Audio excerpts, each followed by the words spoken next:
ഉൽപ്പത്തി പുസ്തകം 25 അധ്യായം. അബ്രാഹാം കെത്തൂറ എന്നു പേരുള്ള ഒരു സ്ത്രീയെ കൂടി വിവാഹം ചെയ്തിരുന്നു.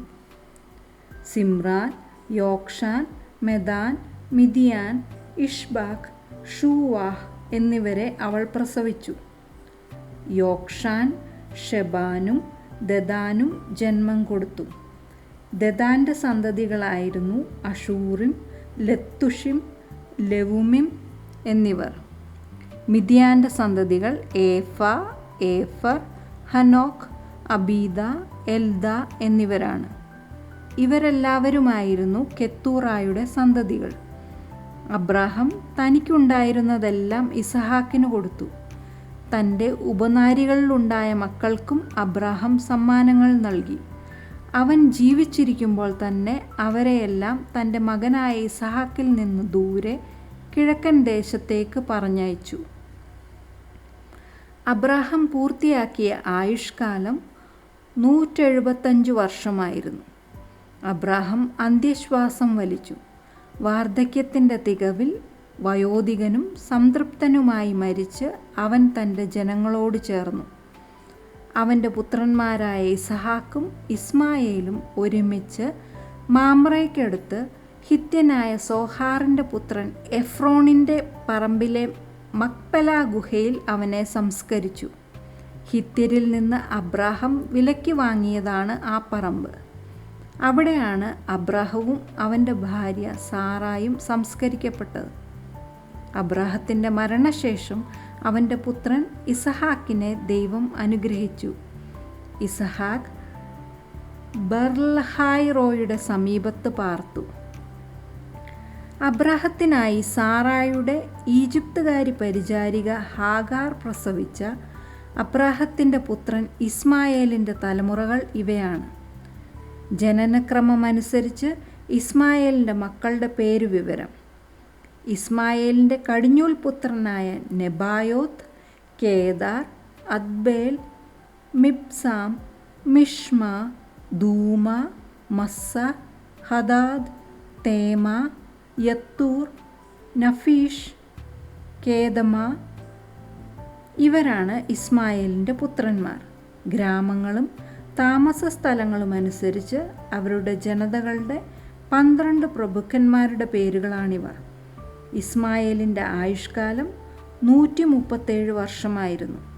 അവൻ അന്ത്യശ്വാസം വലിച്ച് മരിച്ച് തൻ്റെ ജനങ്ങളോട് ചേർന്നു. ഈജിപ്തിനു മുമ്പിൽ അസീറിയയിലേക്കുള്ള ദിശയിൽ ഹവീല മുതൽ ഷൂർ വരെ അവർ കുടിപാർത്തു. അവൻ തൻ്റെ സഹോദരന്മാർക്കെല്ലാം മുമ്പിൽ താമസിച്ചു.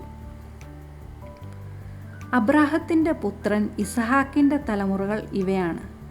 അബ്രാഹാം ഇസഹാക്കിനു ജന്മം കൊടുത്തു. പദാൻ ആരാമിൽ നിന്നുള്ള അരമായനായ ബത്തുവേലിൻ്റെ പുത്രിയും അരമായനായ ലാബാൻ്റെ സഹോദരിയുമായ റെബേക്കായെ ഭാര്യയായി സ്വീകരിക്കുമ്പോൾ ഇസഹാക്കിന് 40 വയസ്സായിരുന്നു. ഇസഹാക്ക് തൻ്റെ ഭാര്യയ്ക്ക് വേണ്ടി കർത്താവിനോട് അപേക്ഷിച്ചു. കാരണം അവൾ വന്ധ്യയായിരുന്നു. കർത്താവ് അവൻ്റെ യാചന കേൾക്കുകയും അവൻ്റെ ഭാര്യ റെബേക്ക ഗർഭം ധരിക്കുകയും ചെയ്തു. അവളുടെ ഉദരത്തിൽ കിടന്ന് പുത്രന്മാർ മല്ലിട്ടപ്പോൾ അവൾ പറഞ്ഞു, ഇങ്ങനെയാണെങ്കിൽ എനിക്കിത് എന്തിനാണ്? അവൾ കർത്താവിൻ്റെ പക്കൽ ഇതേക്കുറിച്ച് അന്വേഷിക്കാൻ പോയി. കർത്താവ് അവളോട് അരുൾ ചെയ്തു, 2 ജാതികൾ നിൻ്റെ ഉദരത്തിൽ, 2 ജനതകൾ നിൻ്റെ ഉള്ളിൽ വച്ച് വേർതിരിക്കപ്പെടും. ഒരു ജനത മറ്റേ ജനതയേക്കാൾ ശക്തമാകും. മൂത്തവൻ ഇളയവനെ സേവിക്കും. അവളുടെ പ്രസവകാലം പൂർത്തിയായപ്പോൾ ഇതാ അവളുടെ ഉദരത്തിൽ ഇരട്ടകൾ. ഒന്നാമൻ പുറത്തു വന്നു. അവൻ ചെമന്നിരുന്നു. അവൻ്റെ ദേഹം മുഴുവൻ രോമക്കുപ്പായം പോലെയായിരുന്നു. അവർ അവന് ഏസാവ് എന്ന് പേരിട്ടു. അതിനുശേഷം അവൻ്റെ സഹോദരൻ പുറത്തു വന്നു. അവൻ്റെ കരം ഏസാവിൻ്റെ കുതികാലിൽ പിടിച്ചിരുന്നു. അവനെ യാക്കോബ് എന്ന് പേര് വിളിച്ചു. അവൾ അവരെ പ്രസവിച്ചപ്പോൾ ഇസഹാക്കിന് 60 വയസ്സായിരുന്നു. കുട്ടികൾ വളർന്നപ്പോൾ ഏസാവ് നായാട്ടിൽ സമർത്ഥനും വനപ്രദേശ മനുഷ്യനുമായിരുന്നു. യാക്കോബാകട്ടെ കൂടാരങ്ങളിൽ പാർക്കുന്ന പ്രശാന്തനും. നായാട്ടിറച്ചി തനിക്ക് രുചികരമാകയാൽ ഇസഹാക്ക് ഏസാവിനെ സ്നേഹിച്ചു, എന്നാൽ റെബേക്ക യാക്കോബിനെയാണ് സ്നേഹിച്ചത്. ഒരിക്കൽ യാക്കോബ് പായസം പാചകം ചെയ്യുകയായിരുന്നു.